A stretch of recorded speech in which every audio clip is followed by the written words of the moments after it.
आयु सारे हुए। आज फिर हम महाशिवपुराण की यात्रा में आगे बढ़ते हैं।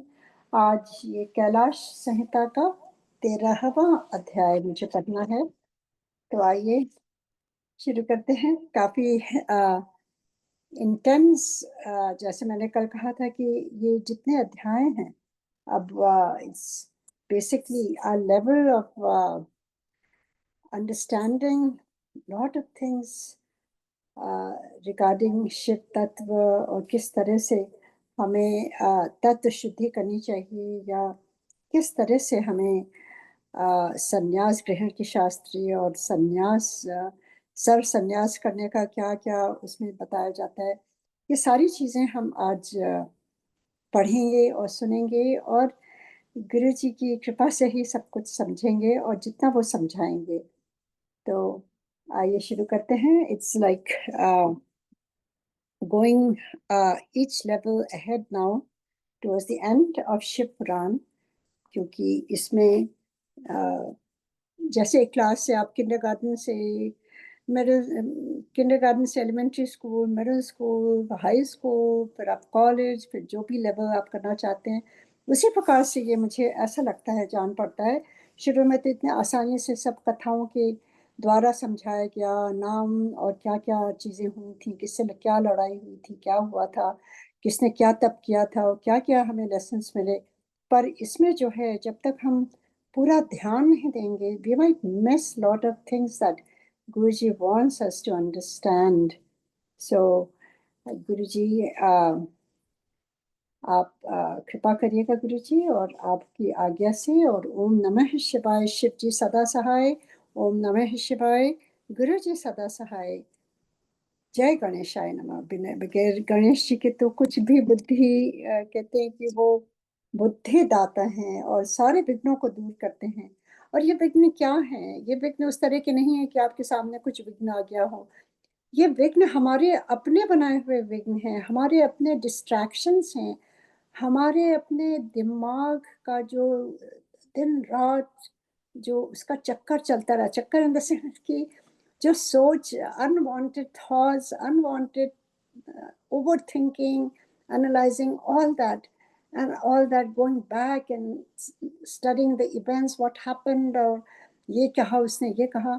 So all those are vighn for us to move forward in life and to move forward in a spiritual way, because इसमें तो यही रेफरेंस है शिव पुराण में कि किस प्रकार से हमें शिव तक पहुंचने के लिए क्या क्या विघ्न आते हैं। और विघ्न हमारे बनाए हुए, सबसे पहले तो आलस्य होता है, उसके बाद हमारा मन होता है जो स्थिर रहता ही नहीं है, और जो हम सुनते तो हैं एक कान से, पर हम मौजूद नहीं रहते हैं। Either we are on our computer or on our phone or whatever we are doing, we think we can do a lot of things together. But with Shiv Puran, especially now, all these adhyayas, chapters, unless we pay attention, we might miss it again and again. And I don't know how many times we have to read it again and again till we get it. क्योंकि हमारे जीवन का यही तो उद्देश्य है इस जन्म में। इस जन्म में इसीलिए गुरुजी ने हमें ये शिव पुराण पढ़ने को कहा है कि कम से कम इस जन्म में हमारे जो सामूहिक जितने भी हमारे बुरे कर्म हैं, वो केवल पढ़ने या सुनने मात्र से ही भस्म हो जाते हैं।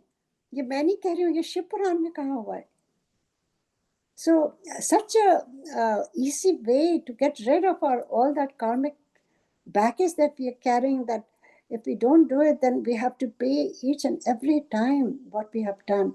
So this is very easy way if we pay attention, not just by listening in the sense, by your whole awareness. That is very, very important.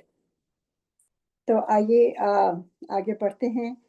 गुरुजी आज काफी चीजें हैं जो हमें समझाएंगे। संन्यास ग्रहण की शास्त्रीय विधि। अब इसमें संन्यास मतलब संन्यास not about leaving a house and going somewhere.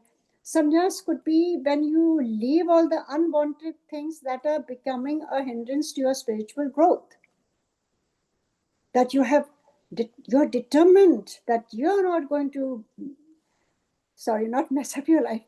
That's not the right word, but uh, the, whatever is kind of creating a havoc in your life, you have overcome it. And you are steady in your, and you're focused on your goals and keep moving towards it. Especially ये spiritual goal जो हम ये ship run का है, इसको हमारा गोल होना चाहिए, हमें सब कुछ समझ में आने लगे अब तक. सो संन्यास ग्रहण की शास्त्रीय विधि: गणपति पूजन, होम, तत्व सिद्धि, सावित्री प्रवेश. सावित्री तो आप सब जानते हैं, सावित्री और गायत्री मंत्र, Savitri. I mean, it's just so beautiful. It's, if you're aware of it, if you listen carefully, you will feel it's so beautiful. It's like a prayer. This whole chapter today would be more like a prayer to Mahadev and Parvati Ma or Jagat Janni or Savitri or Gayatri or all the mantras. Mantras have so much effect on us, on our body, on our mind, on our energy, on our, the whole aura. Wherever you sit, the whole, your house gets purified. Because the house we live in, we create our own energy. Either we are fighting, arguing, then that energy will multiply. If there's so much love and forgiveness and care and compassion for each other, even for your flowers, your garden, your plants, everything will flourish. Humans की तो बात ही दूसरी है. तो सर्व संन्यास और फिर दंड धारण आदि का प्रकार. तो ये सारी चीजें आज पढ़ेंगे, समझेंगे, और मैं भी इसके साथ साथ आज समझने की कोशिश करूंगी. और गुरु जी कृपा करें हम सब पर. जय गुरु जी. स्कंद कहते हैं, कल मैंने बताया था जो 4 भाई थे, स्कंद, सनक आदि, जो 4 ब्रदर्स थे. उस पर मैं नहीं जाऊंगी क्योंकि आज का चैप्टर काफी बड़ा है. I hope you remember that those 4 brothers. Skanda कहते हैं, वामदेव तदंतर मध्य काल में स्नान करके साधक अपने मन को वश में रखते हुए. साधक, हम भी साधक ही तो हैं. We are just, I would say, the quest of learning. जो लर्न करते हैं वही साधक होते हैं ना, जो they are very curious to find out. साधक मतलब when you devote, when you're so inquisitive about spiritual life or spiritual वो जो आवरण, जो कवरिंग है, उसके पीछे क्या है, you would like to know. So they are sadhak. So we are one of them too. I hope so. So मध्यकाल स्नान करके साधक अपने मन को वश में रखते हुए, ये बहुत ही आवश्यक है. क्योंकि जब हम अपने मन को वश में नहीं करेंगे तो हमारा मन तो, जैसे कहते हैं ना कि वीड को अगर हम प्रून नहीं करेंगे, हटाएंगे नहीं, तो गार्डन में वीड भर जाएंगे. So we are not going to do anything. Only thing is we will grow garden, but we are not going to do और create a big deal about it. Weeds को बस हटाना है तो आपका गार्डन सुंदर हो जाएगा. उसी प्रकार से हमें बस फोकस करना है. Don't worry about your unwanted thoughts. Don't even entertain them. Don't even go back and try to say, अच्छा हाँ अब ये हो रहा है, अच्छा ये हुआ था, वो हुआ था. Just pay attention. That's what it means. तो फिर से मैं पढ़ती है, वामदेव तदंतर मध्य काल में स्नान करके साधक अपने मन को वश में रखते हुए गंध, पुष्प और अक्षत. बिकॉज ये 3 चीज बहुत इंपॉर्टेंट है. गंध क्या है? गंध इज दैट सुंदर, जो बहुत ही फ्रेग्रेंस जो होता है, जो गुरु जी की फ्रेग्रेंस होती है, उसको आप सूंघते ही आपके, और जैसे ही आप उसको रियलाइज करते हैं, और जब आप उसको उसकी महक आती है, तो आपका मन एकदम शांत हो जाता है. क्या होता है? आप गुरु जी के बारे में सोचने लगते हैं. वैसे ही गंध के बारे में है. और पुष्प तो एवरीबडी लव्स फ्लावर्स. फ्लावर्स को देख करके सभी प्रसन्न हो जाते हैं. और अक्षत तो कहते हैं it's like a bone, it's like a prosperity. जब शादियां होती हैं तो अक्षत फेंके जाते हैं ना. It's like a giving the blessings of abundance in life. तो ये 3 चीज, अक्षत आदि पूजा द्रव्यों को ले आए और नैवेद्य कोण में देव पूजित विघ्नराज गणेश की पूजा करें.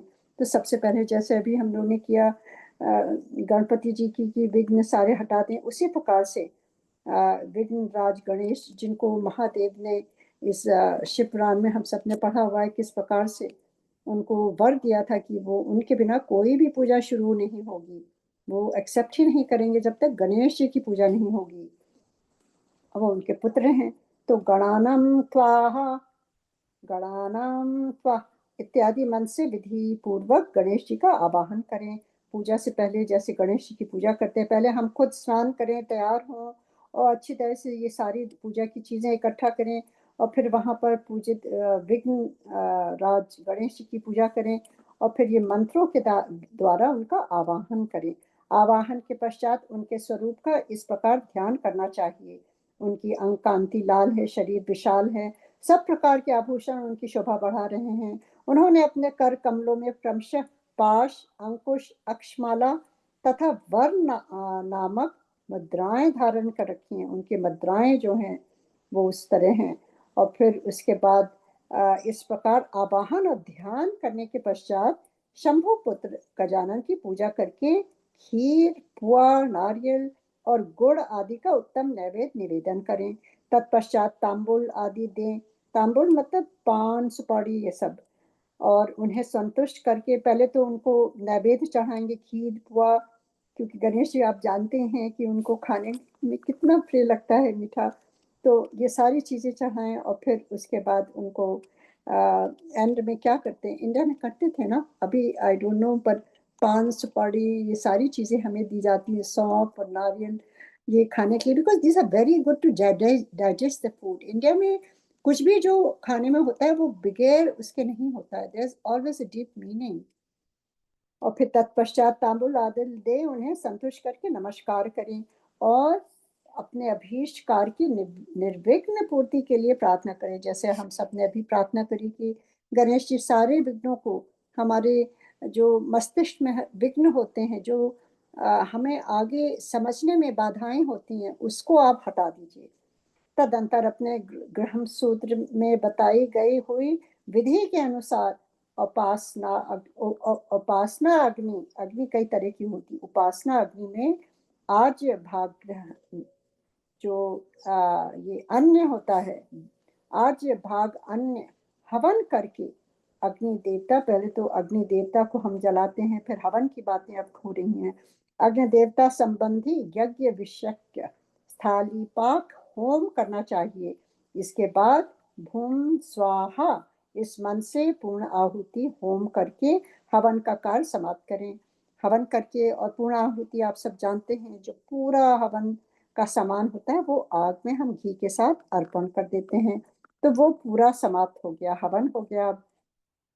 तत्पश्चात आलस्य रहित, जैसे मैंने कहा आलस्य बहुत बड़ा एक हिंड्रेंस है हम सबको, तो यहाँ वो फिर यही बता रहे हैं, तत्पश्चात आलस्य रहित हो अपराह काल तक गायत्री मंत्र का जप करता रहे। गायत्री मंत्र आप सब जानते हैं, इट्स सो पावरफुल। हर घर में बच्चों को गायत्री मंत्र अवश्य सिखाते हैं और सिखाना भी चाहिए। और हम सबको भी जो बाहर रहते हैं भारतवर्ष से दूर, चाहे हमारे बच्चे हों चाहे ग्रैंड किड्स हों, जो भी हों, we have a responsibility to teach them all these things, otherwise ये सब कुछ लुप्त हो जाएगा। क्योंकि that is not just a mantra, it is like an offering to sun, and without sun there's no life. And the sun illuminates your mind, the brightness in your mind and your heart and your house, everything. It's a very big, very powerful श्लोक, गायत्री मंत्र। और ये बच्चे तो सुबह अगर करके जाएं, their mind will be, intellect will be so sharp। और उसके अलावा आपको मालूम है कि प्रणाम, जो प्रणाम मंत्र, प्रणाम क्या है, प्रणाम ओम, ओम की ध्वनि, और ओम की ध्वनि से सबसे पहला जो मंत्र निकला वो था Gayatri mantra, that is, it is so powerful. So उसको कहते हैं आलस रहित हो, गायत्री मंत्र का जप करता रहे। तदंतर स्नान करके सायंकाल की संध्या उपासना भी होती है ना, शाम को बहुत आवश्यक है, दीप जलाना बहुत आवश्यक है। takes away all the negativities, and it illuminates your mind and your heart and your whole house. अभी तो दिवाली आ रही है, तो दीप जलते हैं तो कितना सुंदर लगता है ना। तो उसी प्रकार संध्या के उपासना के समय कहते हैं संध्या उपासना तथा सायंकालिक उपासना संबंधी नित्य होम आदि करके मौन हो। मौन मतलब साइलेंस में। when you are in silence, that's when you can realize divinity, you can elevate your soul, you can learn things, you can just connect to divinity, connect to Guruji when you are in silence। नित्य home आदि करके मौन हो, गुरु की आज्ञा ले चरु पकाएं। चरु क्या होता है? चरु जो हवन में चढ़ाने के लिए जो अन्न होते हैं उसको चरु कहते हैं। फिर अग्नि में समेधा। समेधा क्या होता है? समेधा जो हवन में लकड़ियां होती हैं जो हम जलाते हैं उसको समेधा कहते हैं। फिर अग्नि में समेधा, चरु मतलब हवन के लिए बनाने वाले अन्न जो होते हैं, और घी की रुद्र सूक्त से और सद्योजात आदि 5 मंत्रों से। फिर मंत्रों से आहुति दें उनको, उसको जो पकाया है अन्न उससे आहुति दें, मंत्रों से आहुति दें। अग्नि में उमा सहित महेश्वर की भावना करें। तो अग्नि तो आप सब जानते ही हैं कि इट सिग्निफाइज डिविनिटी। तो अग्नि इज जस्ट महादेव से ऊपर तो कोई नहीं है और माता से ऊपर कोई नहीं है। तो उमा देवी और महेश्वर महादेव, उनकी भावना करते हुए गौरी देवी का चिंतन करते हुए गौरी मिर्याया इस मंत्र से 108 बार होम करके अग्नये स्वस्तिकृते स्वाहा इस मंत्र से 1 बार आहुति दें। इस प्रकार तंत्र से हवन करने के पश्चात विद्वान पुरुष अग्नि से उत्तर में एक आसन पर बैठें। तो देखिए, पहले हमने गणेश जी की पूजा करी, सब विघ्न हटाए और हमारा पूजा अच्छी तरह से संपन्न हो इसलिए उनको आवाहन किया उनका। फिर हमने उनको सारी चीज़ें उनके मंत्र पढ़े, फिर उनको खीर पुआ नारियल ये सब दिया, तांबुल दिया, फिर उनको नमस्कार किया और फिर उनसे प्रार्थना करी और फिर उसके बाद हवन हमने किया। वो सारी चीज़ें अब हो गई हैं, आहुति भी दे दिया। इस प्रकार तंत्र से हवन करने के पश्चात विद्वान पुरुष अग्नि से उत्तर में एक आसन पर बैठे जिसमें नीचे कुशा मतलब जो ग्रास होती है उसके ऊपर मृग चर्म, एक वो जो जानवरों की खाल होती है कहते हैं वो गर्म होती है, मृग चर्म, और उसके ऊपर वस्त्र बिछा हुआ हो, मतलब वस्त्र बिछा करके उस पर बैठे। ऐसे सुखद आसन पर बैठकर मौन भाव से सुस्थिर चित हो जागरण पूर्वक, ये नहीं कि सोते रहिए आप, जागरण पूर्वक मतलब not just open your eyes, open your inner being. एक अंदर भी होता है, वो जब रेडी नहीं होता है then you can not accept anything, you can not understand anything. वो अवेयरनेस जो आपकी सोल की, आपकी माइंड की नहीं, आपकी इनर बीइंग की जो अवेयरनेस होती है, that has to be invoked. और फिर यहाँ पर लिखा है कि फिर उसको आप जागरण पूर्वक ब्रह्म मुहूर्त आने तक गायत्री का जप करता रहे। आपने कभी किया है ये? रात से लेकर ब्रह्म मुहूर्त तक आप गायत्री मंत्र का जप करिए। कभी कभी होता है ना, कभी जब नींद ना आए आपको या आप डिस्टर्ब रहें तो बजाय इधर उधर और डिस्टर्ब वाली चीजें सोचने के, बस चुपचाप बैठ जाइए, चाहे गायत्री मंत्र कर लीजिए, गुरु जी का मंत्र कर लीजिए, whatever it comes to your mind, because once you start chanting you'll see you become very very quiet and very very कहते हैं कि एकदम शांत हो जाते हैं। You repose back to yourself, you become so calm. That is the benefit of all these mantras that they are talking about. और फिर उसके बाद सुबह ही हो जाएगी। इसके बाद स्नान कर लें सुबह। फिर भी अगर आपके मन में ये सब फालतू की चीज़ें आ रही हैं और डिस्टर्ब हो रहे हैं, जाके शावर ले लीजिए। Clean your energy, because all these energies we are creating ourselves, all the negative energies. You need to wash it off. तो स्नान करें, उसके बाद आप जाके स्नान करें। जो जल से स्नान करने में असमर्थ हो, जब पानी ना हो, तो वो भस्म से ही विधि पूर्वक स्नान करें। फिर उस अग्नि पर ही चरु पकाकर उसे घी से तर्द करें। उसे उतार कर अग्नि से उत्तर दिशा में कुश पर रखें। पुनः घी से चरु को मिश्रित करें। घी आप सब जानते हैं, और चरु जैसे मैंने कहा कि जो हवन में सामग्री हम बनाते हैं हवन के लिए में चढ़ाने के लिए। इसके बाद व्यवहित मंत्र, रूद सूक्त तथा सदोजात आदि 5 मंत्रों का जप करें और इनके द्वारा एक एक आहुति भी दें।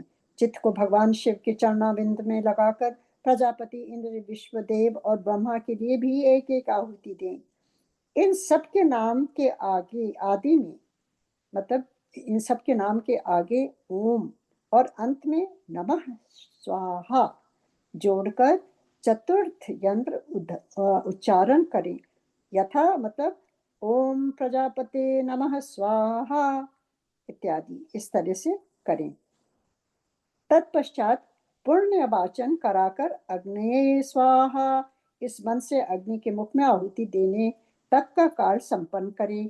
फिर प्राणाय स्वाहा इत्यादि 5 मंत्रों द्वारा घृत सहित चरु की आहुति दें। मतलब ये बता रहे हैं किस तरह से हमें हवन करना चाहिए।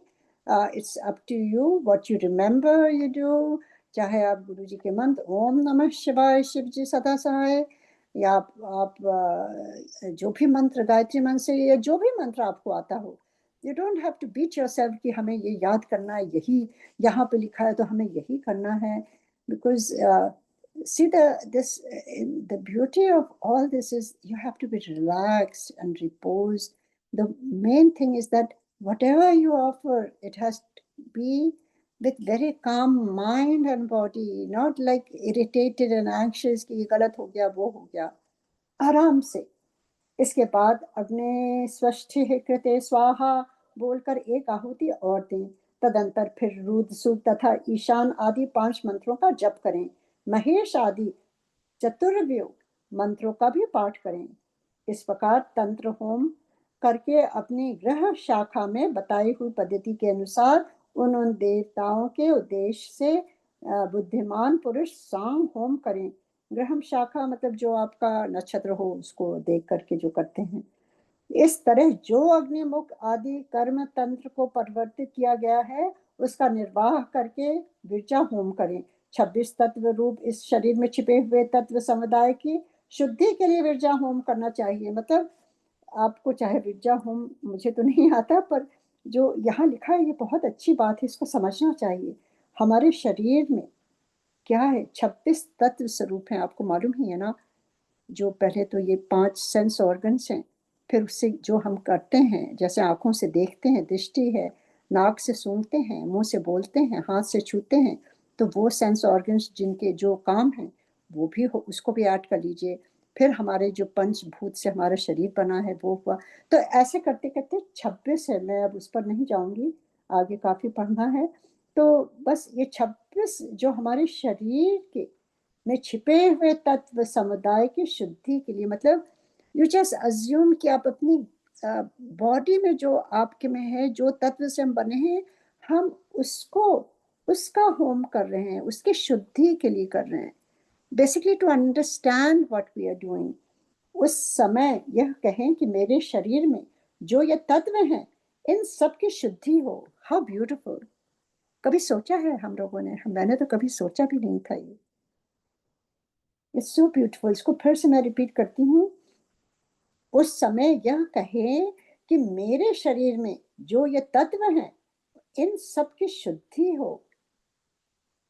उस प्रसंग में आत्म तत्व की शुद्धि के लिए आरुण केतुक मंत्रों का पाठ करते हुए पृथ्वी आदि तत्व से लेकर पुरुष पर्यंत क्रमशः सभी तत्वों की शुद्धि के निमित्त घृत, मतलब घी युक्त चरु का, घी युक्त जो बनाया है, होम करें। मतलब जो आपने ऑफर किया है, चाहे आपने चावल बनाए हों घी डाल करके उसको आप ऑफर करें, चाहे आपने पूरी बनाए हों घी डाल के, जो भी बनाया हुआ, हलवा बनाया है, खीर बनाई है, उसको ऑफर करें। मतलब ये सोच करके कि ये आपके शरीर के तत्वों की शुद्धि कर रहा है जिसे हम बने हुए हैं। और फिर उसके बाद शिव के चरण, ये बहुत इंपॉर्टेंट है, शिव के चरण अविंदों का, मतलब उनके चरणों का चिंतन करते हुए मौन रहें, मौन रहें। मौन is very important because you have to go deep inside yourself. You have to be connected to your inner self, करते हुए मौन रहें. So beautiful. पृथ्वी, जल, तेज, वायु, आकाश, ये पृथ्वी पंचक, ये पृथ्वी आदि पंचक ये 5 तत्व कहलाते हैं. शब्द जो मैंने अभी कहा, शब्द क्या है? जो मुंह से है, स्पर्श हाथ से, रूप जो हमारा रूप है, रस और गंध, रस जो हम खाते हैं, और गंध तो जो हम नाकों से सूंघते हैं. ये शब्द आदि पंचक हैं. वाक, पाणी, पाद, पायु, मतलब ये मिला करके सब 26 हो जाते हैं. तथा बस ये वागा दीपक पंचक हैं. श्रोत्र, नेत्र, नासिका, रसना, त्वक, ये श्रोत्र आदि पंचक हैं. फिर शिर, पाश, पीठ, पुष्ट, उदर, ये 4 जो हमारे शरीर के पार्ट्स हैं, ये 4 हैं. इन्हीं में जंघा को भी जोड़ लीजिए. फिर त्वक आदि 7 धातुएं हैं. प्राण, अपान आदि 5 वायु, जो अपान जो हम ब्रीथ करते हैं वो सभी तो है. तो ये सब मिला के उन वायुओं को प्राण आदि पंचक कहा गया है. अन्य आदि 5 कोशों को कोश पंचक कहते हैं. उनके नाम इस प्रकार है: अन्नमय, प्राणमय, मनोमय, विज्ञानमय और आनंदमय. इनके सिवा मन, चित्त और बुद्धि, अहंकार, ख्याति, संकल्प, गुण, प्रकृति और पुरुष.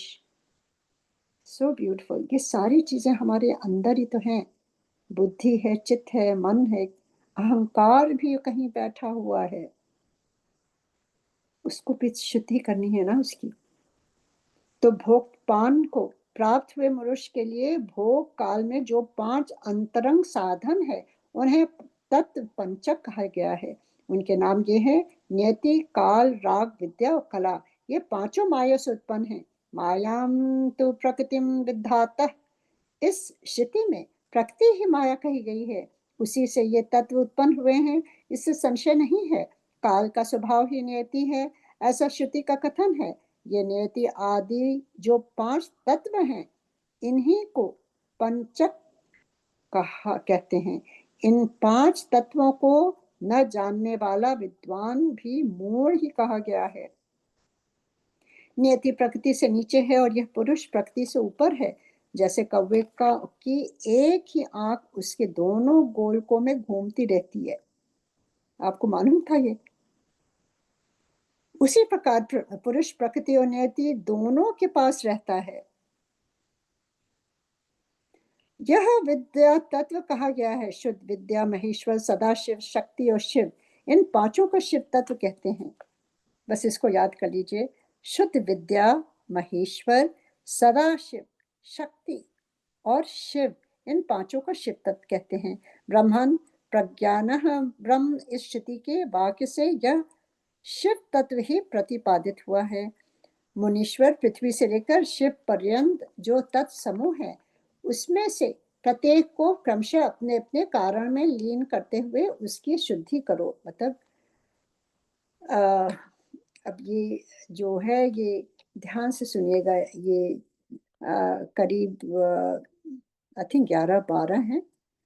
पृथ्वी व्यापक पंचक, शब्द आदि पंचक, वाग आदि पंचक, श्रोत्र आदि पंचक, शिरा आदि पंचक, त्वागा आदि पंचक सप्तक, प्राणा आदि पंचक, अन्यमयादि कोश पंचक, मन आदि पुरुषान तत्व, नित्य आदि तत्व पंचक और 11 शिव तत्व पंचक. ये 11 वर्ग हैं. इन 11 वर्ग संबंधी मंत्रों के अंत में परस्मै शिव ज्योतिषे इदं नमः इस वाक्य का उच्चारण करें. इसके द्वारा अपने उद्देश्य का त्याग बताया गया है. इसके बाद विविधा तथा कर्षोत्तक संबंधी मंत्रों के अंत में, अर्थात विविधाया स्वाहा, कर्षोत्तकाय स्वाहा, इनके अंत में स्वतः त्याग के लिए व्यापकाय परमात्मने ज्योतिषे शिव ज्योतिषे विश्वभूत भस्मोत्सकाय परसमय देवाय इदं नमः इसका उच्चारण करें. तत्पश्चात उत्तिष्ठ ब्रह्मणस्तः देव्यस्तः सत्वमे उपप्रयन्तु मरुतं सुदानव इंद्र प्राशुर्भुवा स चा। इस मंत्र के अंत में विश्व रूपाय पुरुषाय ओम स्वाहा बोलकर स्वतः त्याग के लिए लोकत्र व्यापिने परमात्मने शिवायेदम न मम का उच्चारण करें। तदंतर अपनी शाखा में बताई हुई विधि से पहले तंत्र कर्म का उत्पादन करके घृत मिश्रित चरु का प्राशन जो बनाया है अपने घी से, वो जो हवन में चढ़ाने के लिए, उसका आचमन करने के बाद पुरधा आचार्य को सुवर्ण आदि से संपन्न अब ये आपने हवन कर लिया, ये मंत्र कर लिया, अब आपको जो आपके आचार्य हैं, जो पंडित जी आए हैं, अब उनको आपको दक्षिणा देनी है। फिर ब्रह्मा का विसर्जन। अब विसर्जन भी, पूजा में विसर्जन आवाहन है, फिर विसर्जन भी होता है ना। एक मंत्र है ना, न जानी आवाहन न जानी विसर्जनम। तो हमें तो कुछ भी नहीं मालूम, हम लोग तो यूं ही कर लेते हैं। एक पता नहीं, ये मेरा मत है कि भाव बहुत आवश्यक है। आप इसको उस तरह से नहीं करिए कि अच्छा अब ये कर लिया, अब ये कर लिया, अब ये कर लिया। आपके भाव, आप जुड़े कैसे हैं ईश्वर से, वो भाव बहुत आवश्यक है। चाहे कुछ भी ना करें आप, अगर एक एक पत्ती भी चढ़ा दीजिए, भाव होने चाहिए। मन से, तन से, शुद्धि से आप बैठिए पूजा में। फिर ब्रह्मा का विसर्जन करके प्रातः कालिक मतलब सुबह सुबह उपासना संबंधी नित्य होम करें। इसके बाद मनुष्य सम्मा संजित मरुत इस मंत्र का जप करें। मतलब इसका मतलब क्या है, अगर इसमें जाएंगे तो थोड़ा देर तो हो जाएगी, पर मैं इसका अर्थ बताना चाहती हूँ। इसका जो अर्थ है इस प्रकार है, समा मृत्यु मरुत समुद्र। इसका ये अर्थ है, इंद्र बृहस्पति तथा अग्नि ये सभी देवता मुझ पर कल्याण की वर्षा करें। ये अग्निदेव मुझे आयु ज्ञान रूपी धन तथा साधन की शक्ति से संपन्न करें, साथ ही मुझको दीर्घ जीवी भी बनावें। So beautiful isn't it. ये देखिए, संस्कृत के मंत्र समझ में तो आते नहीं है बहुत ज्यादा, तो मैं मंत्र पढ़ने के बजाय ये मीनिंग ही ट्राई करूंगी, पढ़ती जाऊं।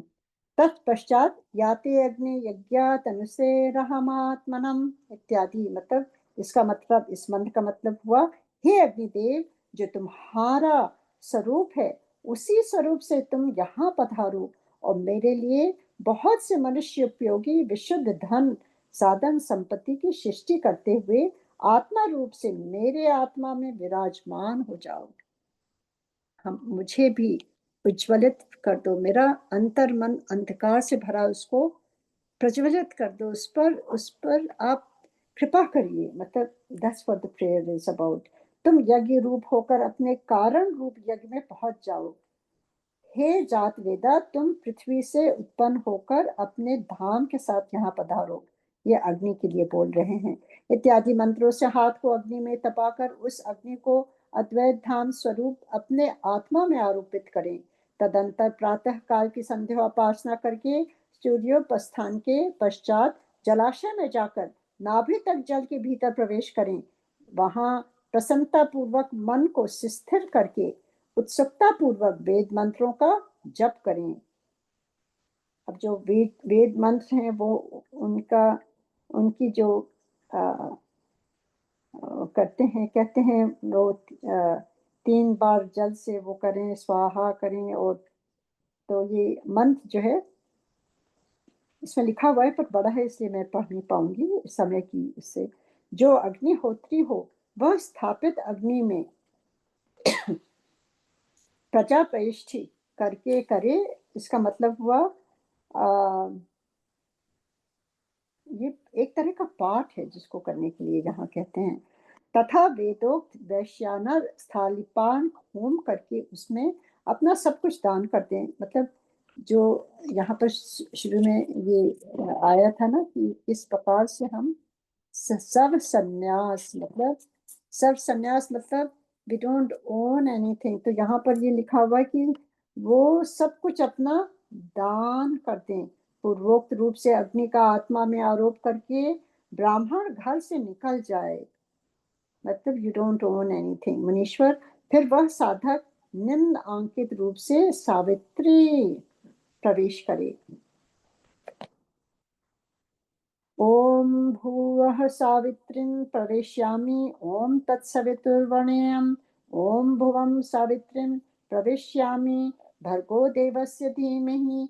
ओम स्वं सावित्रीं प्रवेश्यामि धियो यो नः प्रचोदयात्। ओम भूर्भुवः स्वः सावित्रीं प्रवेश्यामि तत्सवितुर्वरेण्यं भर्गो देवस्य धीमहि धियो यो नः प्रचोदयात्। इन वाक्यों का प्रेम पूर्वक उच्चारण करें और चित्त को चंचल न होने दें। अभी ये गायत्री मंत्र थी ना, गायत्री सावित्री। उस समय गायत्री का इस प्रकार ध्यान करें, हे भगवती गायत्री साक्षात भगवान शंकर के आधे शरीर में वास करने वाली हैं। इनके 5 मुख और 10 भुजाएं हैं। ये 15 नेत्रों से प्रकाशित होती हैं। नूतन रत्नमय किरीट से जगमगाती हुई चित्रलेखा इनके मस्तक को विभूषित करती है। इनकी अंग कांति शुद्ध स्फटिक मणि के समान उज्जवल है। ये शुभ लक्षणा देवी अपने 10 हाथों में 10 प्रकार के आयुध धारण करती हैं। अभी देखिए वो आने वाली है ना लक्ष्मी पूजा, तो ये माँ की पूजा हो रही है, कितनी ब्यूटीफुल है। हार, बाजूबंद, कड़े, करधनी और नूपुर आदि आभूषणों से उनके अंग विभूषित हैं। इन्होंने दिव्य वस्त्र धारण कर रखा है। इनके सभी आभूषण रत्न निर्मित हैं। विष्णु, देवता, ब्रह्मा, ऋषि तथा गंधर्व राज मनुष्य ही सदा इनका सेवन करते हैं। ये सर्वव्यापिनी शिवा सदाशिव देव की मनोहारिणी धर्म पत्नी है। संपूर्ण जगत की माता, तीनों लोकों की जननी, त्रिगुणमयी, निर्गुणा तथा जन्मा है। इस प्रकार गायत्री देवी के स्वरूप का चिंतन करते हुए शुद्ध बुद्धि वाला पुरुष ब्राह्मण तत्व आदि प्रदान करने वाली अजन्मा आदि देवी त्रिपिता गायत्री जी का मंत्र करें। गायत्री व्याधिताओं से उत्पन्न हुई हैं और उन्हीं में लीन होती हैं। व्याहृतियां प्रणव से प्रकट हुई हैं। आपको मालूम ही है, जैसे मैंने कहा था, प्रणव ओम से ही गायत्री मंत्र उत्पन्न हुआ है और प्रणव में ही लय होता है, प्राप्त होती है। प्रणव संपूर्ण वेदों का आदि है। वह शिव का वाचक, मंत्रों का राजाधिराज, उसी से सारे मंत्र। देखिए, अगर प्रणव नहीं होता तो हम सब जो मंत्र पढ़ते हैं, ओम नमः, ओम, हर मंत्र के आगे ओम लगता है, दैट इज प्रणव। प्रणव संपूर्ण वेदों का आदि है। वह शिव का वाचक, मंत्रों का राजा अधिराज, महावीर स्वरूप और श्रेष्ठ मंत्र है।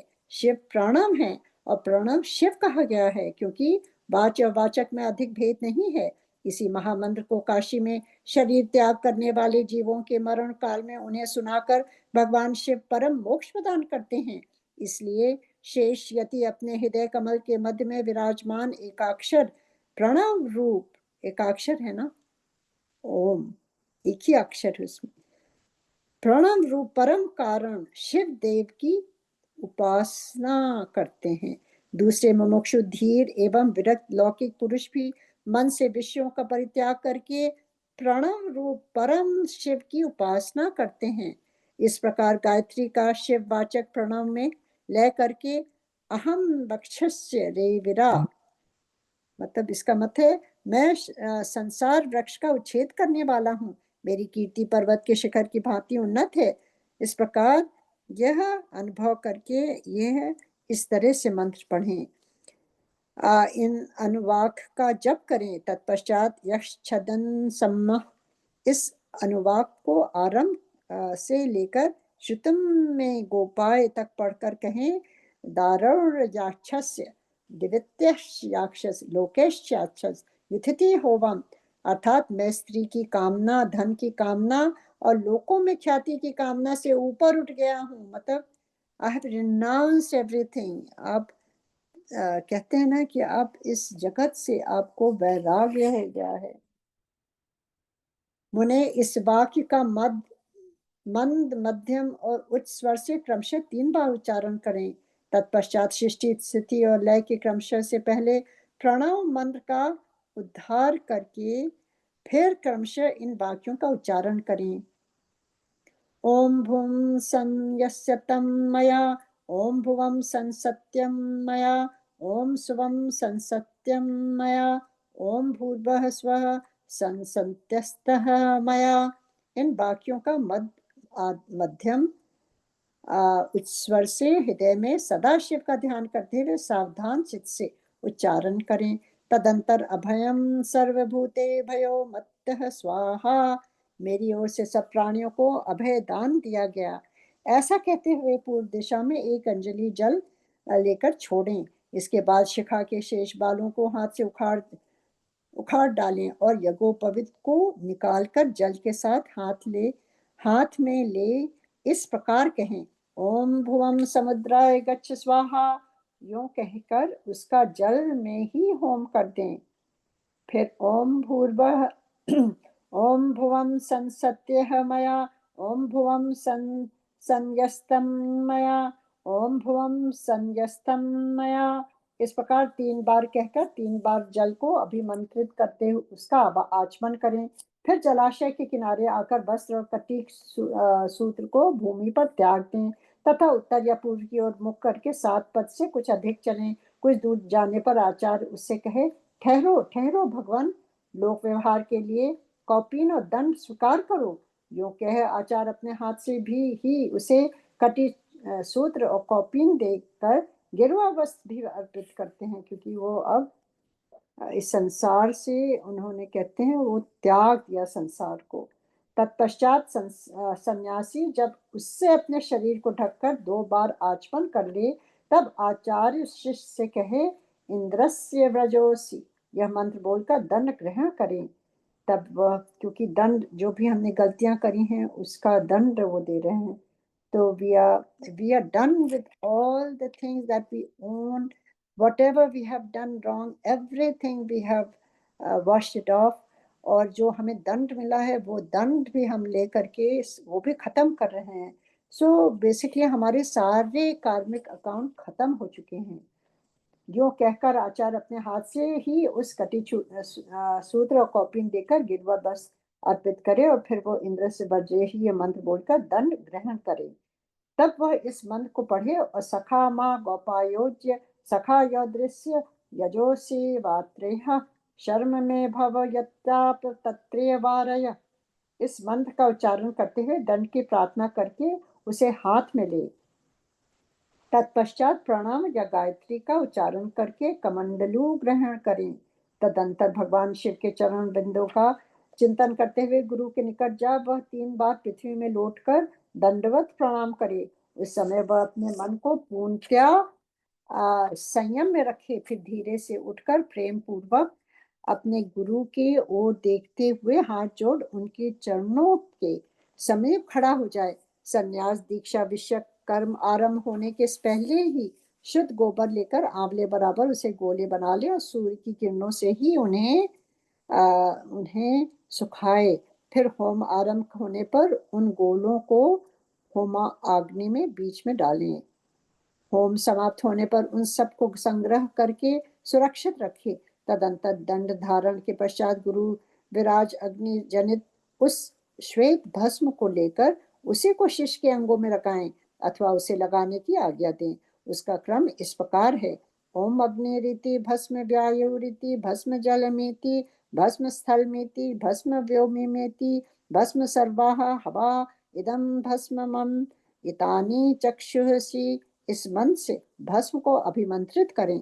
तदंतर ईशान आदि 5 मंत्रों द्वारा उस भस्म का शिष्य के अंगों में से स्पर्श कराकर उसे मस्तक से लेकर पैरों तक सर्वांग में लगाने के लिए दे दें। शिष्य उस भस्म को विधि पूर्वक हाथ में लेकर त्रयाशमः तथा त्रयंबकम इन दोनों मंत्रों को 3-3 बार पढ़ते हुए ललाट आदि अंगों में क्रमशः त्रिपुण धारण करे। मतलब त्रयाशुम जो है वो जगन्द में परिष्यताशुम, और फिर जो त्र्यंबके है मंत्र है वो है त्र्यंबकम यजामहे सुगंधिम पुष्टिवर्धनम उर्वारुकमेव बंधनात् मृत्युर्मुक्षी मामृतात्। तो ये करते हुए अंगों में क्रमशः त्रिपुण धारण करें। तत्पश्चात शेष शिष्य अपने हृदय कमल में विराजमान उमा सहित भगवान शंकर का भक्ति युक्त चित्त से ध्यान करे। फिर गुरु शिष्य के मस्तक पर हाथ रखकर उसके दाहिने कान में ऋषि छंद और देवता सहित प्रणव का उपदेश करे। इसके बाद कृपा करके प्रणव के अर्थ का भी बोध कराए। शेष गुरु को चाहिए कि वह प्रणव के 6 प्रकार के अर्थ का ज्ञान कराते हुए उसके 12 भेदों का उपदेश दे। तत्पश्चात शिष्य दंड की भांति पृथ्वी पर पड़कर गुरु को साष्टांग प्रणाम करे और सदा उनके अधीन रहे। उनकी आज्ञा के बिना दूसरा कोई कार्य न करे।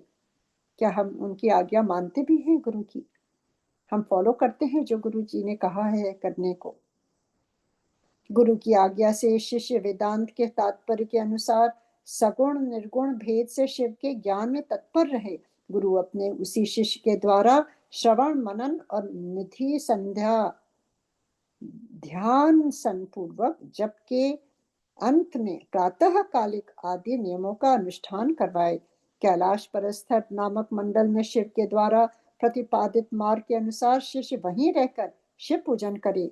यदि गुरु के आदेश के अनुसार वह प्रतिदिन वहीं रहकर मंगल में देवता शिव की पूजा करने में असमर्थ हो तो उसने उनसे अर्धा सहित स्फटिक में शिवलिंग ग्रहण कर ले और कहीं भी रहकर नहीं तो उसका पूजन किया करे। वह गुरु के निकट शपथ खाते हुए इस तरह प्रतिज्ञा करे, मेरे प्राण चले जाएं यह अच्छा है, मेरा सिर काट लिया जाए यह भी अच्छा है, परंतु मैं भगवान त्रिलोचन की पूजा किए बिना कदापि भोजन नहीं कर सकता। ऐसा कहकर सुदृढ़ चित्त वाला शिष्य मन में शिव की भक्ति ले गुरु के निकट 3 बार शपथ खाए और तभी से मन में उत्साह रखकर उत्तम भक्ति भाव से पंच आवरण पूजन की पद्धति के अनुसार प्रतिदिन महादेव जी की पूजा करे। जय गुरु जी। और इसके साथ ही ये अध्याय आज समाप्त होता है, 13वां अध्याय। और इसमें इतनी चीजें हैं, I hope we can still remember some of them. पर अगर आप चाहें तो ये अध्याय को आप हिंदी में फिर से पढ़ सकते हैं, समझ सकते हैं। बेसिकली इसमें पूजा की विधि है और जो संन्यास की पद्धति है, जो वो सन्यासी होने चाहिए चाहते हैं उनके लिए क्या है, कैसे हम ये गणपति की पूजन करते हैं, होम करते हैं, तत्व की शुद्धि करते हैं, और सावित्री प्रवेश और गायत्री मंत्र का कैसे करते हैं, सर्व संन्यास और दंड धारण, मतलब दंड धारण भी जो हमारे से गलतियां हुई उसके लिए हम क्या करते हैं। तो ये सारी चीजें हमने इस एक अध्याय में आज पढ़ी हैं जो काफी डिटेल ओरिएंटेड है। यूजुअली तो आप सब जानते हैं कि ये संक्षिप्त में गीता प्रेस की ये शिव पुराण है, पर ये आज का जो अध्याय था काफी डिटेल था क्योंकि इसमें पद्धतियों के बारे में है और तत्वों के बारे में है, हमारे शरीर के बारे में है, मंत्रों के बारे में है और पूजा की विधि के बारे में है। So it is quite beautiful in a sense that if you have time, if you read it, you can feel that the beauty in it. जय गुरु जी। ओम। जो भी त्रुटि हो गुरु जी क्षमा करिएगा, बहुत त्रुटियां हुई होंगी, और संगत जी आप भी क्षमा करिएगा। ओम नमः शिवाय। शिव जी सदा सहाय। ओम नमः शिवाय। गुरु जी सदा सहाय।